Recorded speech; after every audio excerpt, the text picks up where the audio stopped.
Panghablot ng lalaki sa kwintas ng asawa ng isang barangay chairman sa Talavera, Nueva Ecija na hulikam. Narito ang report. Sa kuha ng CCTV, makikita ang isang lalaking nakatayo sa harap ng tindahan sa barangay Matingkis, Talavera, Nueva Ecija hapon noong Lunes. Palingalinga sa paligid. Ilang saglit pa yumuko ang lalaki. Ipinasok ang kamay sa siwang ng tindahan saka mabilis na umalis sakay ng motorsiklo.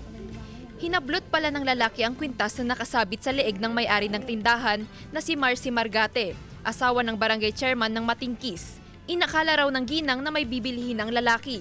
Nagulat na lang siya nang biglang hablutin ang kanyang kwintas. Ngayon may binibili po siya, ini-entertain ko kung ano yung bibilhin niya. Nakalingat lang po ako ng konting-konti lang eh.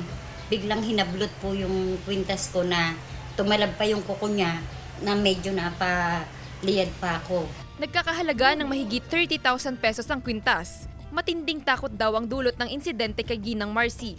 Kaya po mag-ingat na lang, huwag magtitiwala agad-agad sa mga taong kaharap. Sinubukan pang habulin ng barangay chairman ng lalaki pero hindi na niya naabutan. Hindi ko po talaga inabutan halos pero malapit lang po 3 di pa lang. Pero kahit na anong gawin ko, hindi ko na siya abutan, sir Hawak na ng Talavera Police ang CCTV footage para sa kanilang investigasyon. Nagpakalat na rin ng intel operatives ang pulisya upang matunton ng sospek.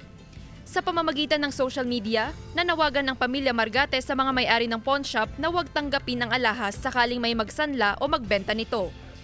Jewel Fernandez, One North, Central Luzon.